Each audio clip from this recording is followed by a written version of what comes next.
Welcome back again. Another Rookie All-Star team in our series. This will be the 1961 Topps Rookie All-Star team with the 1962 Topps cards. And we'll start off with the right-handed pitcher, and it is Don Schwal of the Red Sox. Schwal, 49 and 48 in his career, but in 1961 he went 15 and 7, 3.22, and was the American League Rookie of the Year.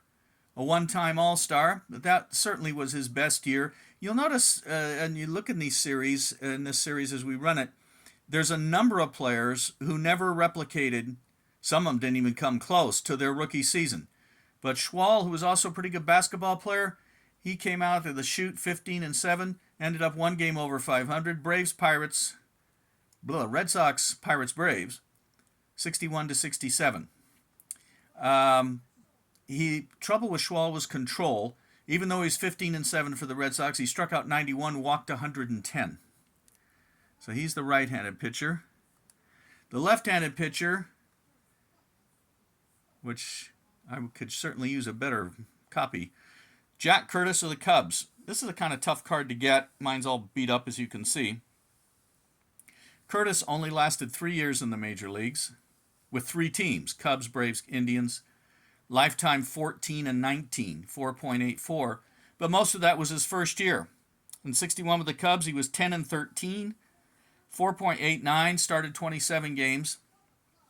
He went 4 and 6 in 62, and then in 63 he gave up 10 runs in 5 innings and was back in the minors, and that was it. Stayed in the minors through 1967. Jack Curtis of the Cubs, the left-handed pitcher. The catcher, Hall of Famer, Joe Torre. Joe Torre of the Braves, he a 9-time All-Star, 1971 National League Most Valuable Player, 2-time Manager of the Year, led the National League in hits, average, and RBIs in 71 with the Cardinals, 2,342 career hits, 252 home runs, 1,185 RBIs. He caught 903 games, played 787 games at first, and 515 games at third. In my book, Joe Torre is a Hall of Famer, regardless about the managerial record. He's also my very first card I ever had, which was a 68 Topps Joe Torre, which he signed for me. Torre is the catcher. At first base, a guy who you don't think of as a first baseman, and that would be J.C. Martin of the White Sox. You can see the card says first base, third base, which he actually came up as 59 to 72, White Sox, Mets, Cubs. In 1961 with the White Sox, 110 games, hit 230, 5 home runs, 32 RBIs, playing 60 games at first and 36 games at third. He didn't start catching until this year, 1962, and he had a famous incident in the 1969 World Series as a member of the Mets. He was pinch hitting, and he was hit by Pete Rickert's throw running to first. Rod Gaspar, pinch runner, scored in the bottom of the 10th to give the Mets a 3-1 lead. And because of this incident, the Orioles screamed to high heaven that Martin was inside the baseline, blah, blah, blah. But nope, they called him safe because Pete Rickert claimed that his throw to first base to get Martin, the reason they hit him is he was running the wrong pace. But after this, they added the chalk line on the outside of the baseline, running to first, where the running lane there. And it was all because of the J.C. Martin incident in the 1969 World Series. J.C. Martin's still a real good signer and through the mail autographs. But here he is, as a young guy, starting as a first baseman, third baseman, ends up as a longtime catcher. We're going the wrong way. There we go. The second base, we have Jake Wood of the Tigers. He had a magnificent rookie year. Jake Wood played all 162 games. The first time the schedule had expanded to 162 games due to the American League expansion, adding the Angels and the new Washington Senators. He had 14 triples. He hit 258. He did strike out 141 times. He only played 100 games or more in 1962, never again. By 1967, He went 3 for 37 to hit .081, and that was his last appearance in the majors with the Reds. But 1961 was his year, and had a really, really big year for the Tigers. I've seen some interviews with Jake Wood, real nice guy, and is very appreciative that he got to play in the major leagues. He just is an interesting interview. He's thrilled about it. But he had a great rookie year.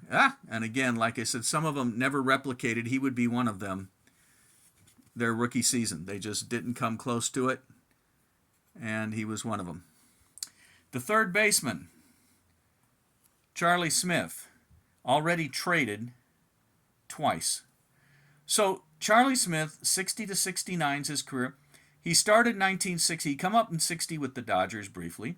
Started 1961 with the Dodgers, and he was traded to the Phillies.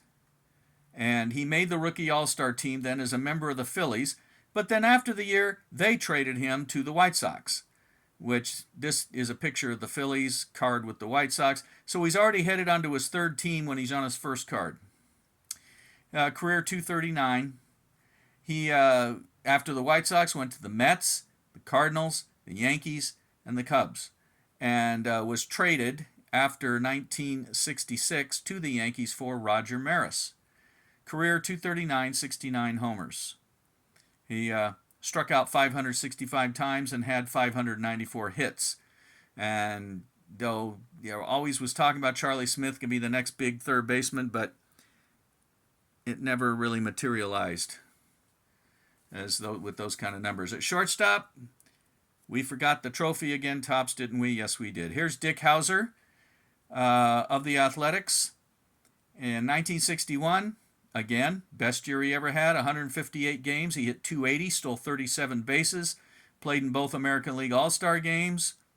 He only played in 100 games or more twice more in his 8-year Major League career. In 1964, he did lead the American League in plate appearances with 736. Career .248. He managed the world champion 1985 Kansas City Royals. There's Dick Howser. He was the shortstop. We go to the outfield. From San Diego, Floyd Robinson of the White Sox. And Robinson had hit .310. His career was .283. Led the American League with 45 doubles in 1962 for the White Sox. He White Sox, Reds, Athletics, Red Sox, 60 to 68. Had some very good years with the White Sox and a fantastic rookie year. Next outfielder, also a first baseman, Lee Thomas of the Angels, the expansion Angels. And they put one member on the rookie team, the Senators, their co-expansion team. The Senators did not.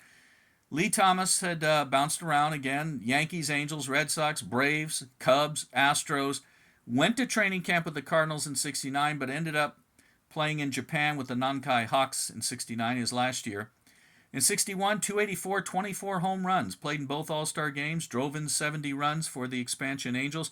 They picked him up just after the beginning of the year from the Yankees. His career, 255, 106 homers. And in Japan, his 1 year, 263, 12 home runs. That's Lee Thomas. He started moving around. Once the Angels trade him, he went from the Angels to the Red Sox, to the Braves, to the Cubs, to the Astros, to the Cardinals, to the Hawks. All from 1965 to 69 in those 5 seasons. Later on, he was general manager of the Cardinals. He also coached in the majors. And our final member of the 1961 team, Hall of Famer Billy Williams. Billy Williams, 59 to 76. Come on. Athletics only in his last 2 years, most of his career with the Cubs. Met him at a card show, and my wife asked him, "Is that a World Series ring?" And his answer to her, he said, "I played for the Cubs." Very deadpan. It turned out he was wearing his Hall of Fame ring. Billy Williams, a great player. 1961 National League Rookie of the Year. 6-time All-Star, Hall of Famer. 2,700 hits, 426 home runs. 1972 National League batting champ, hit .290. And just a fantastic player who, like Ron Santo, Ferguson Jenkins, and Ernie Banks, spent almost his entire career with the Cubs and never got close to the World Series. He did make it to the playoffs in 1975, the year he went to the Athletics. They were American League Western Division champs, but lost the playoffs to the Red Sox. So there you go. That's the 1961 Rookie All-Star team. And we'll see you next time with another one. Thanks. Bye.